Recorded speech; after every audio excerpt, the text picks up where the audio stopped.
নমস্কার বন্ধুরা, আজ আমি নিয়ে এসেছি লাল শাকের দুর্দান্ত এক নিরামিষ রেসিপি, যেটা গরম গরম ভাতের সাথে খেতে দারুণ লাগে।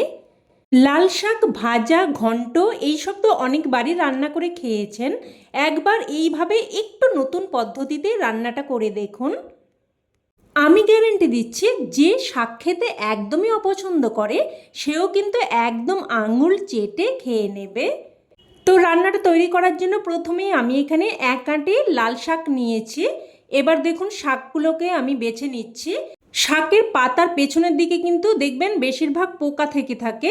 তো পোকা পচা সেগুলো কিন্তু একটা একটা করে ভালোভাবে বেছে নিতে হবে। দেখুন আমি সমস্ত শাকটাই সুন্দরভাবে বেছে নিয়ে তারপর একদম ভালোভাবে ধুয়ে নিয়েছি। এবার শাকটাকে আমি কেটে নিচ্ছি। তো একদম গোড়ার দিকটা বাদ দিয়ে এবার দেখুন আমি পুরো শাকটাই এইরকমভাবে কেটে নিচ্ছি।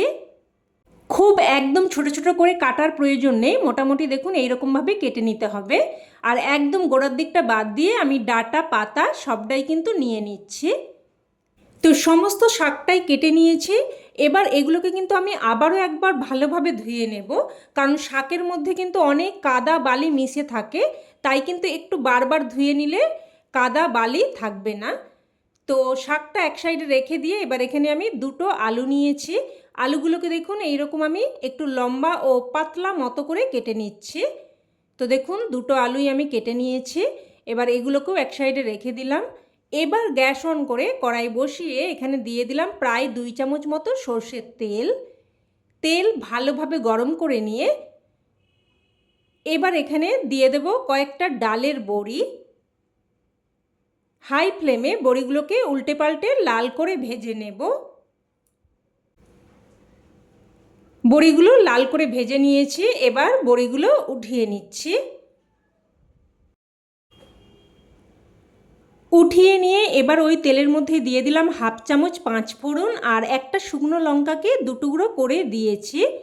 এবার ফোড়নটাকে নাড়াচাড়া করে কয়েক সেকেন্ড ভেজে নেব। তো ফোড়নটা ভেজে নিয়ে এবার এখানে কেটে ধুয়ে রাখা আলুগুলো দিয়ে দিলাম। আলুগুলো দিয়ে একটু নাড়াচাড়া করে মিশিয়ে নেব। তো নাড়াচাড়া করে মিশিয়ে নিয়ে এবার একটা ঢাকনা দিয়ে আলুগুলোকে প্রায় 2 থেকে 3 মিনিট মতো মিডিয়াম ফ্লেমে ভেজে নেব। এবার এই সময় আমি একটা মশলা তৈরি করে নেব। তো একটা পাত্রের মধ্যে নিয়ে নিলাম হাফ চামচ সাদা বা হলুদ সর্ষে, হাফ চামচ কালো সর্ষে আর হাফ চামচ গোটা জিরে আর দুটো কাঁচা লঙ্কা। আর ঝালটা কিন্তু অবশ্যই আপনারা আপনাদের স্বাদ অনুযায়ী দিয়ে দেবেন। এবার এগুলোকে আমি শিলেতে করে বেটে নিচ্ছি। আর বন্ধুরা আপনারা কিন্তু চেষ্টা করবেন সর্ষেটা শিলেতে করে বেটে নেওয়ার। সর্ষে যদি শিলেতে করে বেটে নেওয়া হয় তাহলে কিন্তু একদমই তেঁতো হওয়ার সম্ভাবনা থাকে না। আর সাদা কালো 2 রকম সর্ষে মিশিয়ে রান্না করবেন, দেখবেন একদমই কিন্তু সর্ষে তেঁতো হবে না। তো দেখুন একদম মিহি করে মশলাটাকে আমি বেটে নিয়েছি, এবার উঠিয়ে নিলাম। এবার এদিকে মিডিয়াম ফ্লেমে ঢাকনা দিয়ে দিয়ে প্রায় 2-3 মিনিট মতো আলুগুলোকে ভেজে নিয়েছি। দেখুন আলুর মধ্যে একটা সুন্দর কোটিং পড়ে গেছে। এবার এখানে দিয়ে দিচ্ছি বেটে রাখা মশলা। মশলার বাটি ধুয়ে অল্প একটু জলও দিয়ে দিলাম। এবার এখানে দিয়ে দিচ্ছি হাফ চামচ মতো হলুদ গুঁড়ো আর অল্প একটু লঙ্কার গুঁড়ো দিয়ে দিলাম। আর দিয়ে দিলাম স্বাদ অনুযায়ী লবণ। আর তরকারির সমস্ত লবণটা কিন্তু আমি এই পর্যায়েই দিয়ে দিলাম। আর শাক কিন্তু রান্নার পর বেশ খানিকটা কমে যায়, তাই লবণটা কিন্তু অবশ্যই বুঝে দেবেন। তো সব কিছু মিশিয়ে নিয়ে এবার ঢাকনা দিয়ে মশলাটাকে কষিয়ে নেব। তো ঢাকনা দিয়ে মশলাটাকে প্রায় 2-3 মিনিট মতো কষিয়ে নিয়েছি। দেখুন মশলা থেকে একদম তেল সেপারেট হয়ে গেছে। আর মশলা কষানোর সময় অবশ্যই কিন্তু গ্যাসের ফ্লেমটাকে লো টু মিডিয়ামে রাখবেন। এবার এখানে দিয়ে দিচ্ছি কেটে ধুয়ে রাখা লাল শাক। সমস্ত শাকটা দিয়ে এবার নাড়াচাড়া করে বেশ ভালোভাবে মিশিয়ে নেব। আর নাড়াচাড়া করতে করতেই দেখবেন শাকটা কিন্তু বেশ খানিকটা কমে যাবে। দেখুন নাড়াচাড়া করতে করতেই কিন্তু শাকটা অনেকটাই কমে গেছে। তো ভালোভাবে নাড়াচাড়া করে মিশিয়ে নিয়ে এবার আমি লো টু মিডিয়াম ফ্লেমে ঢাকনা দিয়ে আবারও 2-3 মিনিট মতো রান্না করে নেব। তো ঢাকনা দিয়ে প্রায় 2-3 মিনিট মতো রান্না করে নিয়েছি। আর শাকের জলেই কিন্তু শাক আলু প্রায় সেদ্ধ হয়েই গেছে। তবে রান্নাটা কিন্তু একদমই শুকনো শুকনো হবে না, বেশ মাখো মাখো হবে। তাই এখানে আমি এই পর্যায়ে হাফ বাটি মতো গরম জল দিয়ে দেব। আর বন্ধুরা, আমার চ্যানেলে আমি কিন্তু এরকম সহজ সাধারণ ঘরোয়া রান্না শেয়ার করে থাকি। তাই চ্যানেলটি এখনও সাবস্ক্রাইব করে না থাকলে অবশ্যই চ্যানেলটি সাবস্ক্রাইব করে নেবেন আর পাশে থাকা বেল বাটনটি অন করে রাখবেন। আর তাতে করে আমার সমস্ত রেসিপির আপডেট সবার আগে আপনার কাছে পৌঁছে যাবে।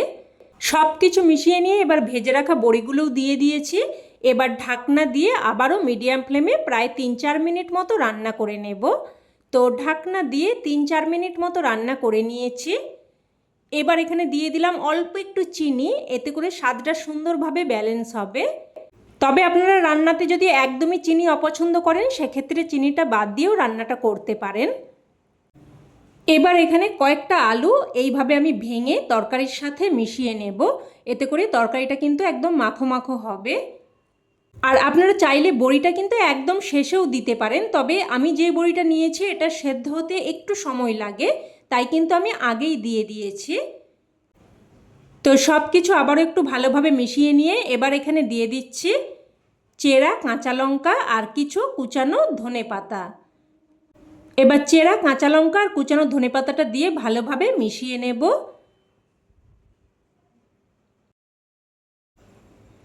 ভালোভাবে মিশিয়ে নিয়ে এবার এখানে সবশেষে দিয়ে দেব 1 চামচ মতো কাঁচা সর্ষের তেল। আর সবশেষে একটু কাঁচা সর্ষের তেল দিয়ে দিলে কিন্তু রান্নাতে একটা বেশ ঝাঁঝালো ফ্লেভার আসবে, খেতে কিন্তু দারুণ লাগবে। আর আপনাদের কাছে অনুরোধ রইল অবশ্যই কিন্তু এইভাবে এই রান্নাটা একবার হলেও বানিয়ে দেখবেন। তো সব কিছু ভালোভাবে মিশিয়ে নিয়ে এবার গ্যাসের ফ্লেম বন্ধ করে ঢাকনা দিয়ে স্ট্যান্ডিং টাইমে রেখে দিলেই রান্না কিন্তু একদম তৈরি। এবার এটা গরমাগরম ভাতের সাথে পরিবেশন করুন, খেতে কিন্তু এক কথায় জাস্ট ফাটাফাটি লাগে। এটা থাকলে আর অন্য কোনো কিছুই লাগবে না, সমস্ত ভাত এটা দিয়েই খাওয়া হয়ে যাবে। তো রেসিপি কেমন লাগলো অবশ্যই কমেন্টে জানাবেন, আর ভালো লেগে থাকলে প্লিজ একটা লাইক দিয়ে দেবেন। আর চাইলে অন্যান্য বন্ধুবান্ধবদের সাথে শেয়ারও করতে পারেন, যাতে করে এই দারুণ রেসিপিটা সকলের কাছে পৌঁছে যায়।